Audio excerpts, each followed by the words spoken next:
Hey guys, welcome back to another episode of Grammar with Sean. I'm your host, Sean Galdes, and today we will be going into an existential deep dive into explicit and implicit information. So, what will we be learning today? First things first, we're going to learn how to identify explicit and implicit information and how to use them properly. So, first, let's get into an overview of definitions. Explicit is what is plainly said or written in the text or image. The information comes directly from the text. Implicit is implied or understood, though not plainly nor directly expressed. Something is therefore implicit when it is not directly stated but is either suggested in the wording. You understand that? We can come back to the definitions anytime. We're going to do that in the video, but let's get on. So, explicit information. What is explicit information? Explicit is plainly said or written in the text or image. The information comes directly from the text, leaving no room for doubt. For example, I have a little dialogue there for us to go through. Basically, the man says, "If you don't give me a pay rise, I'll leave." And the woman responds, very explicit. Based on the explicit text, I know what is demanded and what was stated. How do I know? It says so right there in the dialogue. If you don't give me a pay rise, I'll leave. They're making their demand and they're telling them that this is what's going to happen and this is what they're going to do. Implicit information. Implicit is a term used to indicate something that has been told or hinted at, but not clearly stated or expressed. For instance, stating, "We had an implicit agreement," indicates that there existed an implied agreement, but it was never expressed or documented. Back to the overview of definitions, we mentioned that implicit is implied or understood, though not plainly or directly expressed. So let's take a look at these two statements there. Statement 1 says, "Do not press that button, it will give you an electric shock." And statement 2 says, "I wouldn't press that button if I were you." Statement 1 is an explicit warning. The speaker is clearly and directly telling you not to press the button and what will happen if you do so. Statement 2 is an implicit warning. This is what we're looking for. The speaker isn't outright telling you not to press the button, nor do they say what exactly will happen to you. Rather, they are insinuating or implying that something bad will happen if you press the button. So, how to imply explicit information? One, we're to be clear and direct. Use clear languages when giving instructions or presenting information. For example, you need to submit your assignment by 5 p.m. on Wednesday. I know a lot of you really do need to.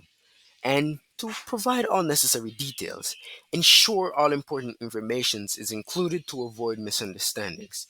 For example, our meeting room is on the second floor at 10 a.m.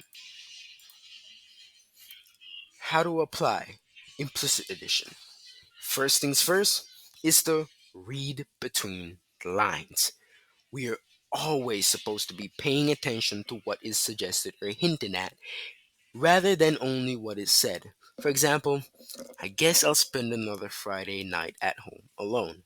The speaker might be feeling lonely or disappointed that they don't have plans. And two, context matters.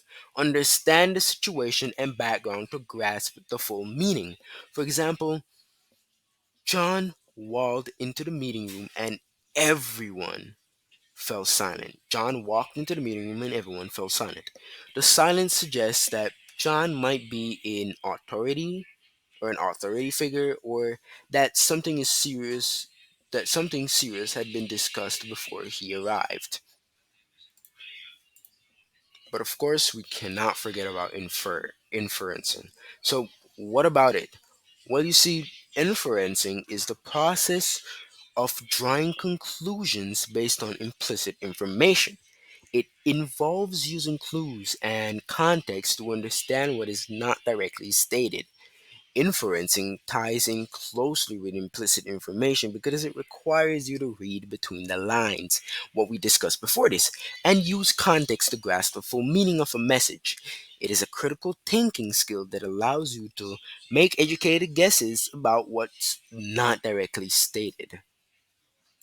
So, how to use inference with implicit information? First things first, identify clues. Look for hints in the text, such as word choice, tone, and body language. Next, consider context. Understand the situation's background and relationships between the character or people. Thirdly, draw conclusions and use the clues and context to infer the underlying message or meaning. For example, reading between the lines. Example, Sarah glanced at the clock and sighed as she packed up her desk, knowing she would miss dinner again. Implicit information is that Sarah is disappointed or frustrated because she will miss dinner. The inference? Well, Sarah likely has a demanding job that often requires her to work late, affecting her personal life. Well, there you have it though. A brief presentation, but everything we need to know about explicit and implicit information. So remember, practice makes perfect, and the more you look out for clues and check the writings you read, you'll realize that the use of these two topics are so undermined and is everywhere, and you can use it too. All we need to do is just follow the guide. And remember, don't be afraid to seek guidance.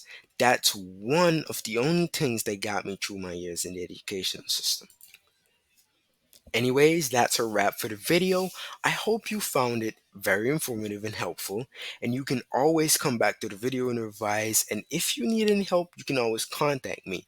The links are in the description down below. Thanks for watching, and don't forget to leave a like down below and hit that subscribe button for more content like this. Until next time, happy writing.